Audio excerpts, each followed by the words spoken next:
The Wheel of Sharp Weapons, a Mahayana Training of the Mind, by Dharma Rakshata, the 1973 loose poetic translation. The name of this work is The Wheel of Sharp Weapons, effectively striking the heart of the foe. I pay heartfelt homage to you, Yamantaka. Your wrath is opposed to the great Lord of Death. In jungles of poisonous plants strut the peacocks, though medicine gardens of beauty lie near. The masses of peacocks don't find gardens pleasant, but thrive on the essence of poisonous plants. In similar fashion, the brave bodhisattvas remain in the jungle of worldly concern. No matter how joyful this world's pleasure gardens, these brave ones are never attracted to pleasures, but thrive in the jungle of suffering and pain. We spend our whole life in the search for enjoyment, yet tremble with fear at the mere thought of pain. Thus, since we are cowards, we're miserable still. But the brave bodhisattvas accept suffering gladly and gain from their courage a true lasting joy. Now, desire is the jungle of poisonous plants here. Only brave ones like peacocks can thrive on such fare. If cowardly beings like crows were to try it, because they are greedy, they might lose their lives. How can someone who cherishes self more than others take lust in such dangerous poisons for food? If he tried like a crow to use other delusions, he would probably forfeit his chance for release. And thus bodhisattvas are likened to peacocks. They live on delusions, those poisonous plants. Transforming them into the essence of practice, they thrive in the jungle of everyday life. Whatever is presented, they always accept, while destroying the poison of clinging desire. Uncontrollably wandering through rounds of existence is caused by our grasping at egos as real. This ignorant attitude heralds the demon of selfish concern for our welfare alone. We seek some security for our own egos. We want only pleasure and shun any pain. But now we must banish all selfish compulsion and gladly take hardship for all others' sake. All of our sufferings derive from our habits of selfish delusions we heed and act out. As all of us share in this tragic misfortune which stems from our narrow and self-centered ways, we must take all our sufferings and the miseries of others and smother our wishes of selfish concern. Should the impulse arise now to seek our own pleasure, we must turn it aside to please others instead. For even if loved ones should rise up against us, we must blame our self-interest and feel it's our due. When our bodies are aching and racked with great torment of dreadful diseases we cannot endure, this is the wheel of sharp weapons returning full circle upon us from wrongs we have done. Till now we've injured the bodies of others. Hereafter let's take on what sickness is theirs. Depressed and forlorn, when we feel mental anguish, this is the wheel of sharp weapons returning full circle upon us from wrongs we have done. Till now we have deeply disturbed the minds of others. Hereafter let's take on this suffering ourselves. When hunger or violent thirst overwhelms us, this is the wheel of sharp weapons returning full circle upon us from wrongs we have done. Till now we have kept what we had without sharing. We have plundered and stolen and lured people on. Hereafter let's take from them hunger and thirst. When we lack any freedom but must obey others, this is the wheel of sharp weapons returning full circle upon us from wrongs we have done. Till now we have looked down upon those who are lowly and used them as servants for our own selfish needs. Hereafter let's offer our service to others with humble devotion of body and life. When we hear only language that is foul and abusive, this is the wheel of sharp weapons returning full circle upon us from wrongs we have done. Till now we have said many things without thinking. We have slandered and caused many friendships to end. Hereafter let's censure all thoughtless remarks. When we are born in oppressive and wretched conditions, this is the wheel of sharp weapons returning full circle upon us from wrongs we have done. Till now we have always had a negative outlook. We've criticized others, seeing only their flaws. Hereafter let's cultivate positive feelings and view our surroundings as stainless and pure. When we are parted from friends and from those who can help us, this is the wheel of sharp weapons returning full circle upon us from wrongs we have done. Till now we have taken the friends and good servants of others away, wanting them for ourselves. Hereafter let's never cause close friends to part. When supreme holy gurus find us displeasing, this is the wheel of sharp weapons returning full circle upon us from wrongs we have done. Till now we have turned from the gurus and teachings, preferring the counsel of misleading friends. Hereafter let's end our dependent relations with those who would turn us away from the path. When unjustly we are blamed for the misdeeds of others, and are falsely accused of flaws that we lack, and are always the object of verbal abuse, this is the wheel of sharp weapons returning full circle upon us from wrongs we have done. Till now we have despised and belittled our gurus. Hereafter let's never accuse others falsely, but give them full credit for virtues they have. When the things we require for daily consumption and use fall apart, or are wasted or spoiled, this is the wheel of sharp weapons returning full circle upon us from wrongs we have done. Till now we've been careless with others' possessions. Hereafter let's give them whatever they need. When our minds are unclear and our hearts are unhappy, we are bored doing virtue but excited by vice. This is the wheel of sharp weapons returning full circle upon us from wrongs we have done. Till now we have led others to acts of non-virtue. Hereafter let's never provide the conditions that rouse them to follow their negative traits. When our minds are disturbed and we feel great frustration that things never happen the way that we wish, this is the wheel of sharp weapons returning full circle upon us from wrongs we have done. Till now we have caused interfering disturbance when others were focused on virtuous acts. Hereafter let's stop causing such interruption. When nothing we do ever pleases our gurus, this is the wheel of sharp weapons returning full circle upon us from wrongs we have done. Till now, with our gurus, we feign pious manners, but out of their presence have reverted to sin. Hereafter, let's try to be less hypocritical and take all the teachings sincerely to heart. When others find fault with whatever we are doing and people seem eager to blame only us, this is the wheel of sharp weapons returning full circle upon us from wrongs we have done. Till now we've been shameless, not caring about others. We've thought that our deeds did not matter at all. Hereafter let's stop our offensive behavior. When our servants and friends are annoyed by our habits and after a while cannot stay in our homes, this is the wheel of sharp weapons returning full circle upon us from wrongs we have done. Till now we've imposed our bad habits on others. Hereafter let's change and show only kind ways.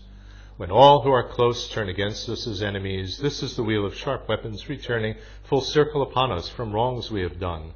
Till now we have held grudges inside us with anger, with thoughts of sly methods to cause others pain. Hereafter let's try to have less affectation, nor pretend to be kind while we harbor base aims. When we suffer from sickness and such interference, especially when gout has swollen our legs, this is the wheel of sharp weapons returning full circle upon us from wrongs we have done. Till now, without shame and with no self-control, we have stolen or misused what others have given. Hereafter, let's never take anything offered to the 3 jewels of refuge as if it were ours. When strokes and diseases strike without warning, this is the wheel of sharp weapons returning full circle upon us from wrongs we have done. Till now, we've broken our vowed words of honor. Hereafter, let's shun such non-virtuous deeds. When our mind becomes clouded whenever we study, this is the wheel of sharp weapons returning full circle upon us from wrongs we have done. Till now we've thought that the study of Dharma lacked prime importance and could be ignored. Hereafter, let's build up the habits of wisdom to hear and to think about what Buddha taught. When sleep overwhelms us while practicing virtue, this is the wheel of sharp weapons returning full circle upon us from wrongs we have done. Till now we've gathered the causes for obstacles hindering our practice of virtuous acts. We've lacked all respect for the scriptural teachings. We've sat on our books and left texts on the ground. We've also looked down upon those with deep insight. Hereafter, for the sake of our practice of Dharma, let's gladly endure all the hardships we meet. When our mind wanders greatly and runs toward delusion, this is the wheel of sharp weapons returning full circle upon us from wrongs we have done. Till now we have neglected to meditate fully on defects pervading this transient world. Hereafter let's work to renounce this existence and see the impermanent nature of things. When all our affairs, both religious and worldly, run into trouble and fall into ruin, this is the wheel of sharp weapons returning full circle upon us from wrongs we have done. Till now we have felt cause and effect could be slighted. Hereafter let's practice with patience and strength. When rites we perform never seem to be fruitful, this is the wheel of sharp weapons returning full circle upon us from wrongs we have done. Till now we've relied on the gods of this world or on unskillful actions to bring us relief. Hereafter let's turn in another direction and leave our non-virtuous actions behind. When none of the wishes we make reach fulfillment, although we've made prayers to the three precious gems, this is the wheel of sharp weapons returning full circle upon us from wrongs we have done. Till now we've had an imperfect commitment to Buddha, whose teachings deserve complete trust. Hereafter let's place our exclusive reliance on Buddha, his teachings, and those in his fold. When prejudice, polio, or strikes have us crippled, and external forces or harm rise against us, this is the wheel of sharp weapons returning full circle upon us from wrongs we have done. Till now we've collected vast stores of non-virtue by breaking our vows and offending protectors in our practice from guru devotion to tantra. Hereafter let's banish all prejudiced views. When we lack all control over where we must travel and always must wander like waifs with no home, this is the wheel of sharp weapons returning full circle upon us from wrongs we have done. Till now we've disturbed holy gurus and others and forced them to move from their homes or their seats.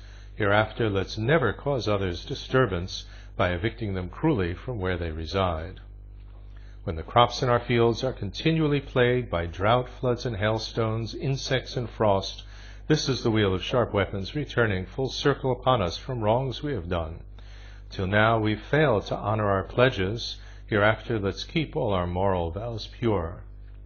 When we are poor, yet are filled with much greed and desire, this is the wheel of sharp weapons returning full circle upon us from wrongs we have done. Till now we've been misers, reluctant to share. The offerings we've made to the three jewels were meager. Hereafter let's give with a generous heart. When our bodies are ugly and others torment us by mocking our flaws, never showing respect, this is the wheel of sharp weapons returning full circle upon us from wrongs we have done. Till now we've made images lacking in beauty. By venting our anger we've made ugly scenes. Hereafter let's print books and make pleasing statues and not be short-tempered, but be of good cheer. When attachment and anger disturb and upset us, no matter how much we may try to suppress them, this is the wheel of sharp weapons returning full circle upon us from wrongs we have done. Till now we've held on to the improper outlook, stubbornly cherishing only ourselves. Hereafter let's uproot self-interest completely. When success in our practices always eludes us, this is the wheel of sharp weapons returning full circle upon us from wrongs we have done. Till now, deep within, we have clung to our ego, fully immersed in self-cherishing ways. Hereafter, let's dedicate all of the virtuous actions we do so that others may thrive. When our mind is untamed, though we act with great virtue, this is the wheel of sharp weapons returning full circle upon us from wrongs we have done. Till now we've engaged in those worldly ambitions that aim at success for ourselves in this life. Hereafter let's work with pure one-pointed effort to nourish the wish to gain freedoms far shore. When after we do any virtuous action we feel deep regret or we doubt its effect, this is the wheel of sharp weapons returning full circle upon us from wrongs we have done. Till now we've been fickle and stirred by base motives, have courted only those who have power or wealth. Hereafter let's act with complete self-awareness, exerting great care in the way we make friends. When those with ambition repay trusting friendship by luring us on with their devious schemes, this is the wheel of sharp weapons returning full circle upon us from wrongs we have done. Till now from ambition we have acted with arrogance. Hereafter let's dampen our self-centered pride. When the force of attraction or that of repulsion colors whatever we hear or we say, this is the wheel of sharp weapons returning full circle upon us from wrongs we have done. Till now we've ignored what has caused all our troubles, the massive delusion that dwells in our heart.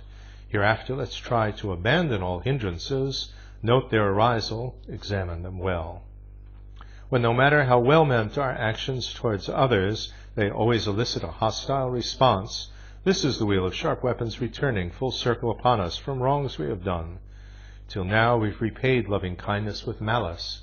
Hereafter let's always accept others' favors, both graciously and with most humble respect. In short then, Whatever unfortunate sufferings we haven't desired crash upon us like thunder. This is the same as the smith who had taken his life with a sword he had fashioned himself. Our suffering is the wheel of sharp weapons returning full circle upon us from wrongs we have done. Hereafter let's always have care and awareness, never to act in non-virtuous ways. All of the sufferings that we have endured and the lives we have led in the three lower states, as well as our pains of the present and future, are the same as the case of the forger of arrows, who later was killed by an arrow he had made. Our suffering is the wheel of sharp weapons returning full circle upon us from wrongs we have done. Hereafter let's always have care and awareness, never to act in non-virtuous ways. When the troubles and worries of family life grieve us, this is the same as the case of a child who was cared for with love, later killing his parents. Our suffering is the wheel of sharp weapons returning full circle upon us from wrongs we have done. Hereafter it is fitting in all of our lifetimes for us to live purely as monks or as nuns. As it's true what I've said about self-centered interest, I recognize clearly my enemy now. I recognize clearly the bandit who plunders, the liar who lures me by pretending he's part of me. Oh, what relief that I have conquered this doubt. And so, Yamantaka, spin round with great power the wheel of sharp weapons of good actions now. 3 times turn it round in your wrathful-like aspect, your legs spread apart for the 2 grades of truth, with your eyes blazing open for wisdom and means. Bearing your fangs of the 4 great opponents, devour the foe, our cruel selfish concern. With your powerful mantra of cherishing others, demolish this enemy lurking within. Frantically running through life's tangled jungle, we are chased by sharp weapons of wrongs we have done, returning upon us. We are out of control. This sly, deadly villain, the selfishness in us, deceiving ourselves and all others as well. Capture him, fierce Yamantaka. Summon this enemy, bring him forth now. Batter him, rip out the heart of our grasping for ego, our love for ourselves. Trample him, dance on the head of this treacherous concept of selfish concern. Tear out the heart of this self-centered butcher who slaughters our chance to gain final release. Hum, show all your powers, O mighty protector. Za, tie up this enemy, do not let him loose. Pay, set us free by your might, O great Lord of Death. Cut, break the knot of self-interest that binds us inside. Appear, Yamantaka, O wrathful protector. I have further entreaties to make to you still. The sack of poisons, mistakes and delusions drags us down in the quicksand of life's daily toil. Cut it off, rip it to shreds. We're drawn to the sufferings of miserable rebirths, yet mindless of pain we go after its cause. Trample him, dance on the head of this treacherous concept of selfish concern.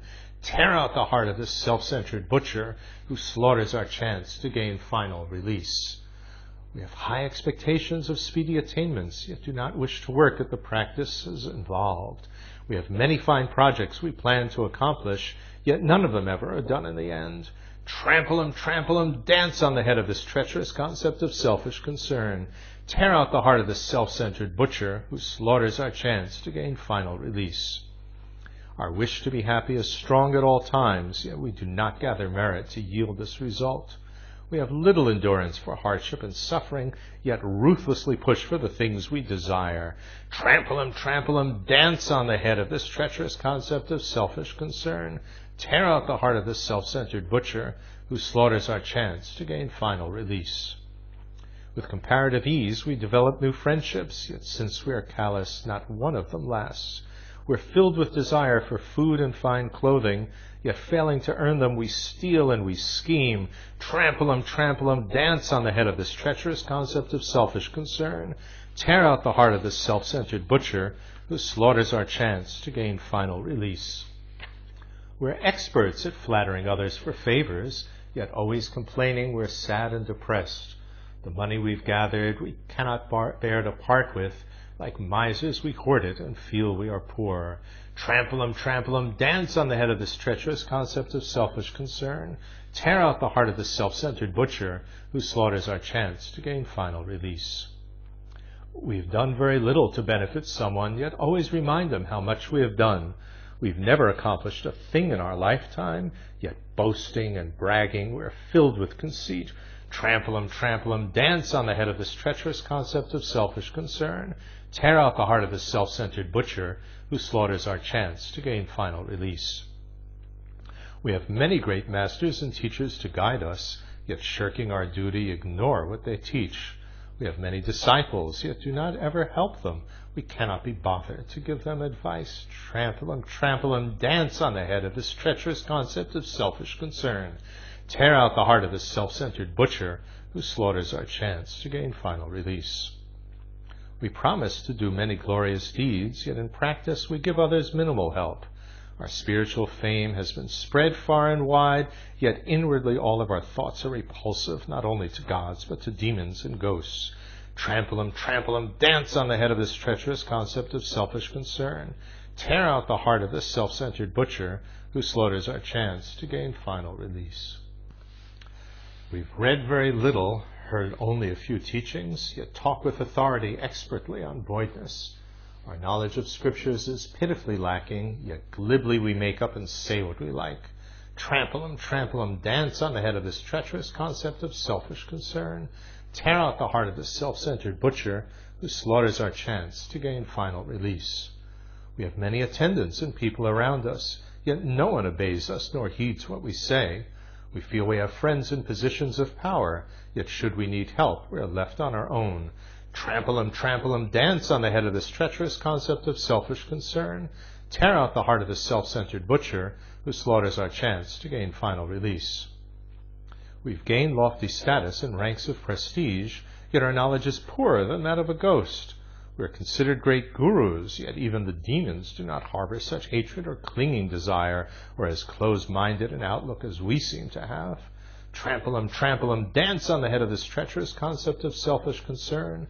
Tear out the heart of this self-centered butcher who slaughters our chance to gain final release. We talk about theories and the most advanced teachings, yet our everyday conduct is worse than a dog's. We are learned, intelligent, versed in great knowledge, yet cast to the wind wisdom's ethical base. Trample 'em, dance on the head of this treacherous concept of selfish concern. Tear out the heart of this self-centered butcher who slaughters our chance to gain final release. We have selfish desires and horrible anger which fester inside us we would never admit. Yet without provocation we criticize others and self-righteously charge them with faults we possess. Trample 'em, dance on the head of this treacherous concept of selfish concern. Tear out the heart of this self-centered butcher who slaughters our chance to gain final release. We wear robes of saffron, yet seek our protection and refuge in spirits and gods of this world. We've promised to keep solemn vows of strict morals, yet our actions accord with the demon's foul ways. Trample 'em, dance on the head of this treacherous concept of selfish concern. Tear out the heart of this self-centered butcher who slaughters our chance to gain final release. Our pleasure and happiness come from the Buddhas, the Gurus, the teachings, and those who live by them, yet still we make offerings to ghosts and the spirits. All of our guidance derives from the teachings, and yet we deceive those who give this advice. Trample 'em, dance on the head of this treacherous concept of selfish concern. Tear out the heart of this self-centered butcher who slaughters our chance to gain final release. We seek to have homes in monastic seclusion, yet drawn by distractions we venture to town. Discourses we hear teach us most noble practice, yet we spend all our time telling fortunes with dice. Trample 'em, dance on the head of this treacherous concept of selfish concern. Tear out the heart of this self-centered butcher who slaughters our chance to gain final release. We give up monks' vows, the true path to gain freedom. We would rather be married, have children and homes. We cast to the wind this rare chance to be happy and pursue further suffering, more problems and woes. Trample 'em, dance on the head of this treacherous concept of selfish concern. Tear out the heart of this self-centered butcher who slaughters our chance to gain final release. Discarding our practice to reach liberation, we drift about searching for pleasure or trade. We've obtained human bodies with precious endowments, yet use them to gain only hellish rebirths. Trample 'em, dance on the head of this treacherous concept of selfish concern. Tear out the heart of this self-centered butcher who slaughters our chance to gain final release. Ignoring effects that the teachings can bring us, we travel on business for profit and gain. Leaving behind all our guru's wise lectures, we tour different places in search of some fun. Trample him, dance on the head of this treacherous concept of selfish concern. Tear out the heart of this self-centered butcher who slaughters our chance to gain final release. We hoard what we have, never willing to use it, and leech all our food and our clothing from friends. We leave aside wealth from our father's inheritance, taking from others as much as we can. Trample him, dance on the head of this treacherous concept of selfish concern. Tear out the heart of this self-centered butcher who slaughters our chance to gain final release. It's amazing how little endurance we have to do meditation, and yet we pretend to have gained special powers so others are fooled. We never catch up with the paths of deep wisdom, yet run here and there in needless great haste. Trample him, dance on the head of this treacherous concept of selfish concern. Tear out the heart of this self-centered butcher who slaughters our chance to gain final release. Someone gives us advice from the depths of his heart, which is for our own good, but is harsh to our ears, and with anger we view him as if he is our foe. Yet when someone, without any true feelings for us, deceitfully tells us what we like to hear, without taste or discernment, we're kind in return. Trample him, dance on the head of this treacherous concept of selfish concern. Tear out the heart of this self-centered butcher who slaughters our chance to gain final release. When others consider us close and dear friends, and relate in strict confidence all that they know, we disclose their deep secrets, especially to their foes. When we have a good friend who is constantly with us, we locate his weak points so we can torment him. Trample him, dance on the head of this treacherous concept of selfish concern.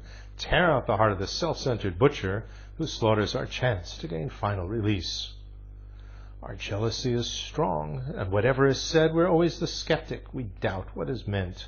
We're fussy, bad-tempered, and hard to get on with, inflicting obnoxious behavior on others.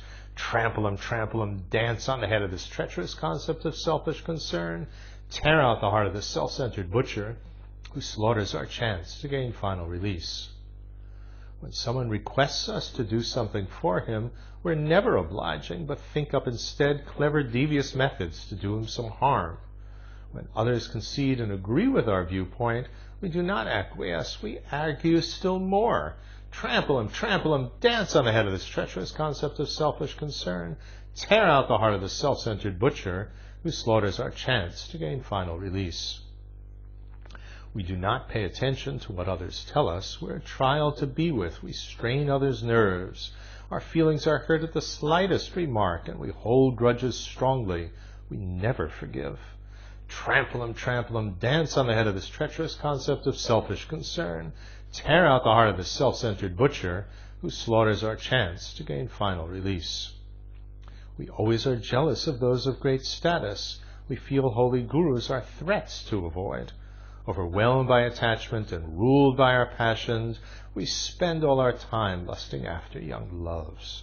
Trample him, dance on the head of this treacherous concept of selfish concern. Tear out the heart of this self-centered butcher who slaughters our chance to gain final release. We do not think of friendships as long-term commitments. We treat old companions with thoughtless neglect, and when we're making new friends with a stranger, we try to impress him with grandiose ways. Trample him, dance on the head of this treacherous concept of selfish concern. Tear out the heart of this self-centered butcher who slaughters our chance to gain final release. We lack clairvoyance, yet lie, feigning powers, and then, when proved wrong, we must bear all complaints. We have little compassion for those who are near us. Whenever they blunder, we're quick to lash out. Trample him, dance on the head of this treacherous concept of selfish concern. Tear out the heart of this self-centered butcher who slaughters our chance to gain final release. We have poor education and limited knowledge. Whenever we speak, we're unsure of ourselves. Our learning in scriptural texts is so meager, when hearing new teachings, we doubt they are true. Trample him, dance on the head of this treacherous concept of selfish concern. Tear out the heart of this self-centered butcher who slaughters our chance to gain final release. By making a habit of anger and passion, we come to despise everyone that we meet. And by making a habit of jealous resentment, we ascribe fruits to others, disclaiming their worth. Trample 'em, dance on the head of this treacherous concept of selfish concern. Tear out the heart of this self-centered butcher who slaughters our chance to gain final release. We do not follow proper procedures of study. We say it's needless to read the vast texts. We feel there's no value in learning from gurus. We slight oral teachings and think we know best. Trample 'em, dance on the head of this treacherous concept of selfish concern. Tear out the heart of this self-centered butcher who slaughters our chance to gain final release. We fail to explain what the three baskets teach, but instead dwell on theories we've made up ourselves. We lack deep conviction and faith in the teachings. Whatever we say leaves disciples confused. Trample 'em, dance on the head of this treacherous concept of selfish concern.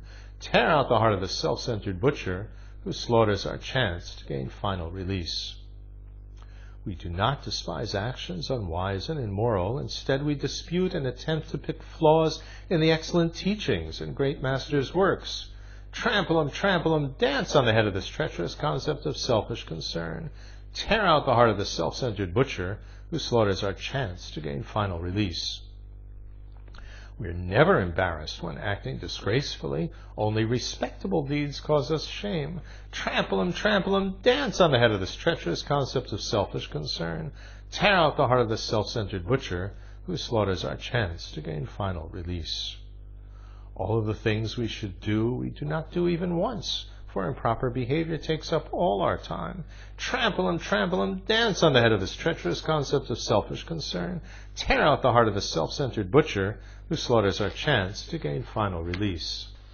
Almighty destroyer of selfishness demons, with body of wisdom unchained from all bonds, Yamantika, come brandish your skull-headed bludgeon of egoless wisdom of voidness and bliss.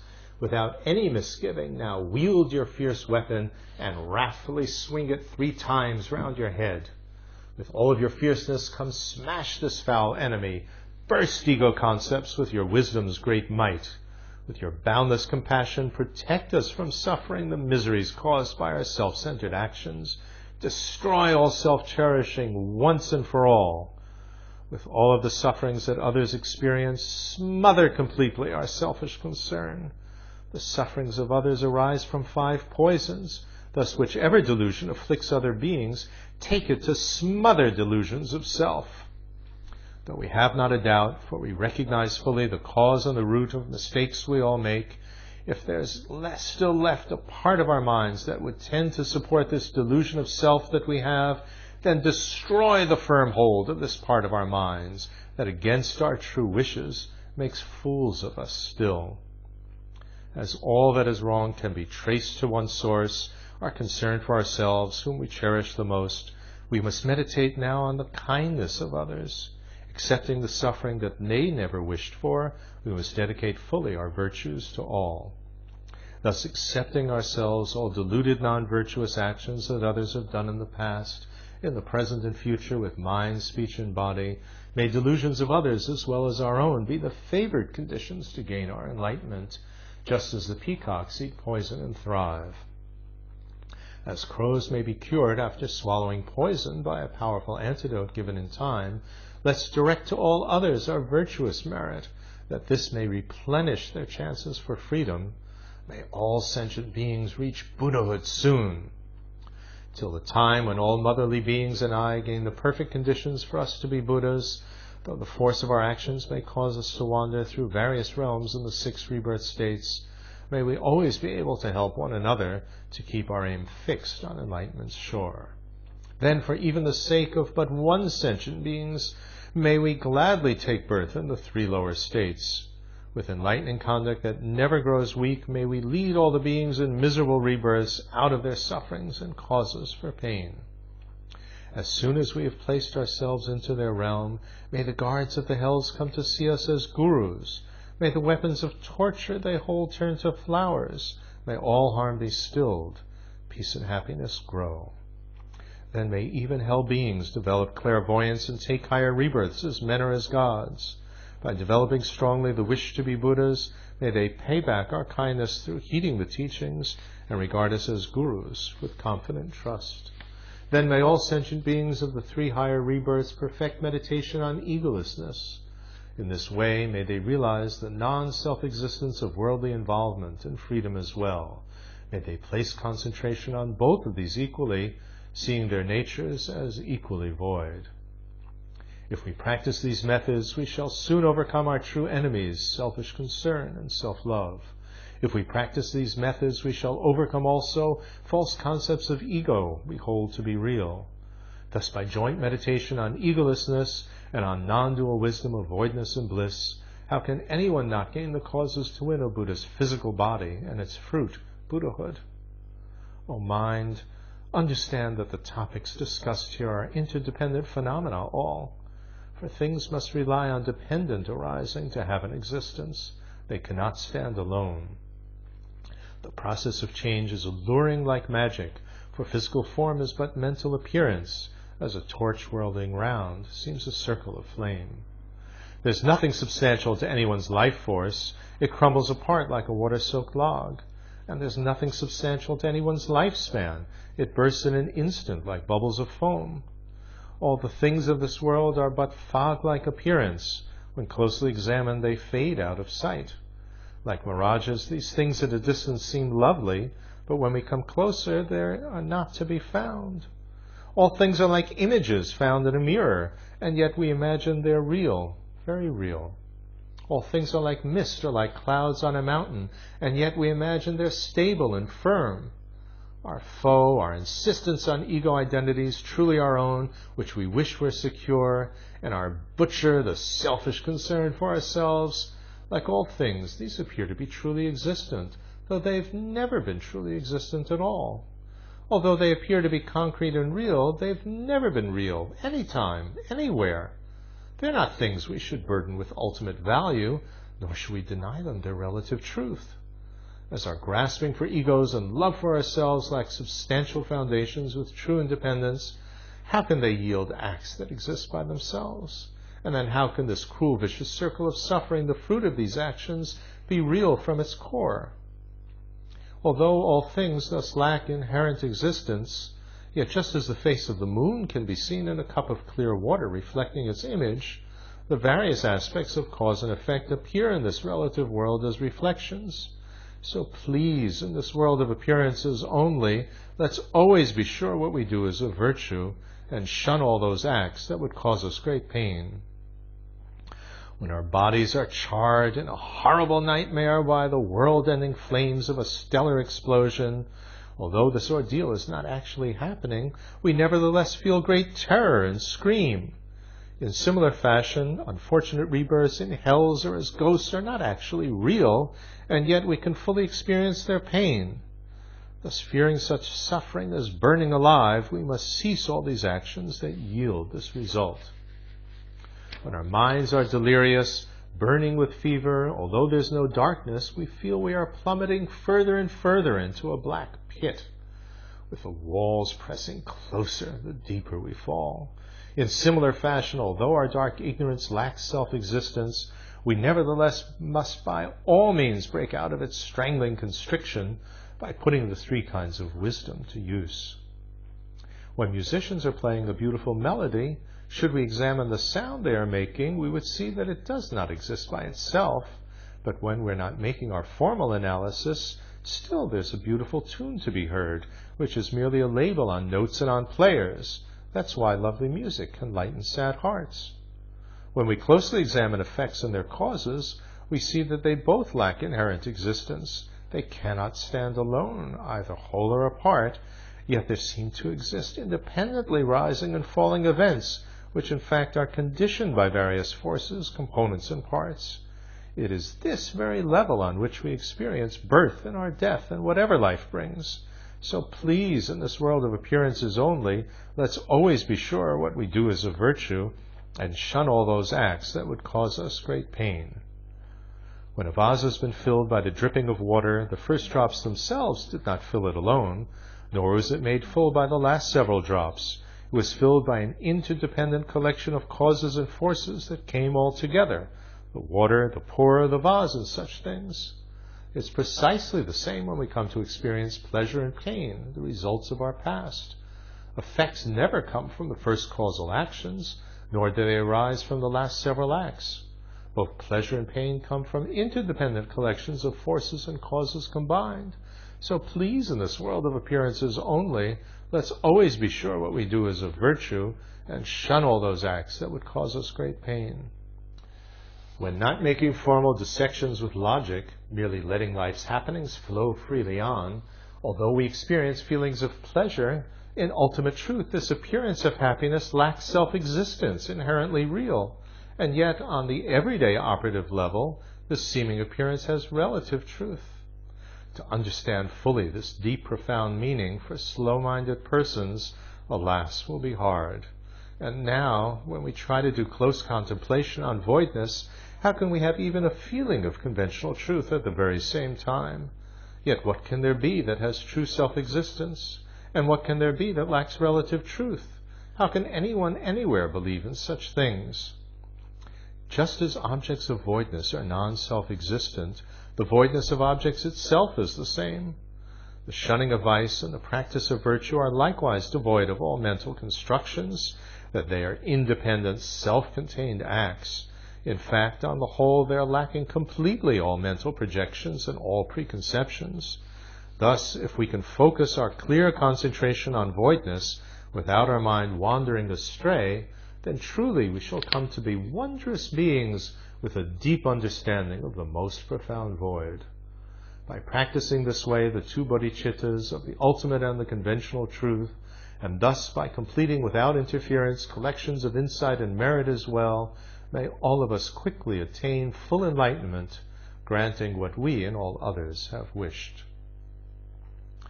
The wheel of sharp weapons effectively striking the heart of the foe is composed by the great yogi Dharma Rakshata in his retreat in the jungle where many fierce animals prey.